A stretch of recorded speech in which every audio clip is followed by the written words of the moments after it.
Evil Eye has possessed Gigi and launched an attack on Momo, and now Okarun steps in to protect her. But the real question is, can Okarun stand against Evil Eye's overwhelming power, or will Momo have to save him again? Let's find out what happens next.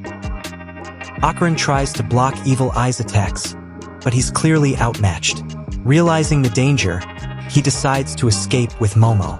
However, Evil Eye begins launching energy balls at them. Okarun does his best to dodge, while Momo supports him, but even together they're struggling. With no other choice left, they decide to run.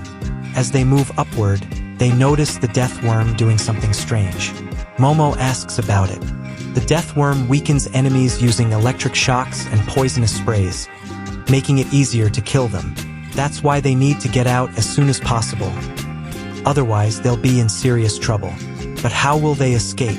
The exit is far above and they can't reach it. Is there a weakness? Momo remembers reading that death worms are like bacteria, they can't survive in sunlight. So the only way to defeat it is to expose it to sunlight. But how will they manage that? And they can't just leave Gigi behind.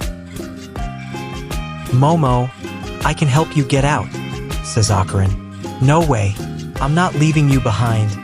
Momo insists. We don't have time to argue. Once you're up there, I know you'll find a way to help us out. That's fine, but how will you bring Gigi? He's not even listening to us right now. Momo, trust me, no matter what, I'll bring Gigi back. Just please get out of here. Momo finally agrees. Okarun transforms, places Momo on a sofa, and launches her upward using a powerful kick. Momo panics and resists, but Okarun ignores her.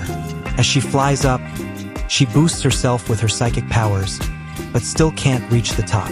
She starts falling, but manages to grab the edge using her abilities and climbs out safely. Meanwhile, Evil Eye finds Okarun again, and the two prepare for a showdown.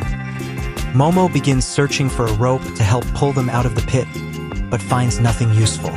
So she rips down curtains and makes a rope. As she throws it down, she realizes it won't work. Now she begins thinking about how to defeat the death worm.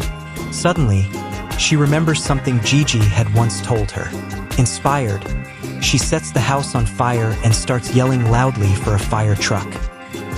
Down below, Evil Eye is playing football with Okarun, but it's one-sided. Okarun is just dodging, barely surviving. Then Evil Eye shifts to hand-to-hand combat and starts beating Okarun mercilessly, combining punches with powerful kicks. Despite everything, Okarun refuses to give up. Stop running around like a rat. You're annoying me, shouts Evil Eye. That's exactly what I want. I'm taking this seriously, and I want to use all my strength, Okarun replies. Meanwhile, Gigi starts bleeding from his nose due to the death worm's poison. Seeing this, Evil Eye decides to end the fight. He traps Okarun in a strange space using his football powers.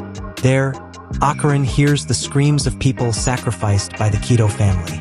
No matter how hard he tries, he can't escape. Evil Eye then enters the space and engages Okarun in close combat, beating him violently. This is so much fun, isn't it? He says with a grin. After you, it'll be that girl's turn. Evil Eye sneers. And I'm going to torture her badly. Okarun grabs Evil Eye by the mouth. You've said enough. There are some things you should never have done, and you've already done 3 of them. First, you hurt Momo. Second, you took over my friend's body. Gigi would never hurt Momo, but you made him do that. So now, give me my friend back.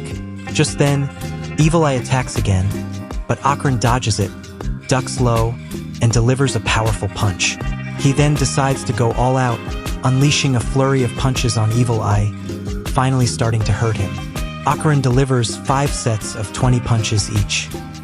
The space Evil Eye had trapped him in shatters, and Evil Eye collapses outside, unconscious.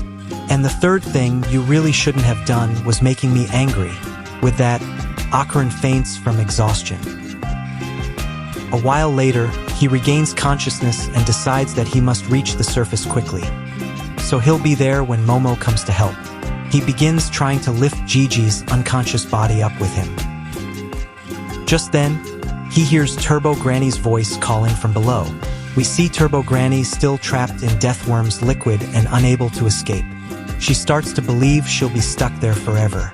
But Okarun arrives, and she tears up with relief. To save her from the deadly fluid, Okarun builds a bridge out of wooden planks and pulls her with force. But as soon as Turbo Granny gets free, they both fall into the fluid together. "You're so useless," she yells. "You idiot! Why didn't you use my power? I've already used your power twice today. I can't transform again. So that means we're going to die here? Fine. Let's start saying goodbye to everyone. Momo, please save us," Turbo Granny cries.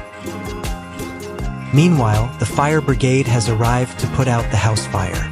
Firefighters are working hard to control the flames, and police officers begin questioning Momo. "Did you start this fire?" they ask. Momo admits she did and starts to explain the dark secrets of the Kido family. But the officers don't listen and tell her to come with them to the station. But Momo doesn't have much time. The sun is about to set. She begs the firefighters to spray lots of water on the ground, but no one listens.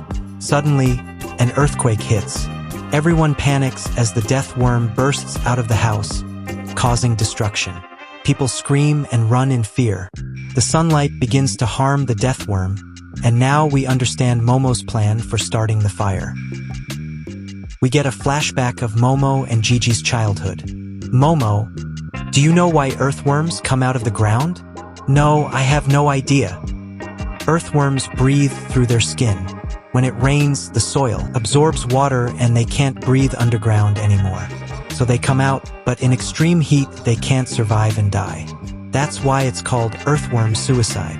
Because of the fire brigade's water, the death worm's underground lair gets flooded.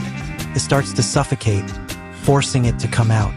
To shield itself from sunlight, it hides behind the remaining parts of the broken house. Momo lifts a fire truck and smashes the structure, fully exposing the death worm to sunlight. It begins to burn and finally collapses to the ground. Momo cautiously approaches and checks if it's really dead. But the worm twitches, and she flinches in fear. Suddenly, the death worm vomits out the entire Kido family that it had swallowed. "So, you're all still alive? That's quite something," Momo says. The head of the Kido family glares at her. "How dare you do this? How could you betray the serpent god like this?" Momo responds, "You're still taking his side? He ate you, and sorry.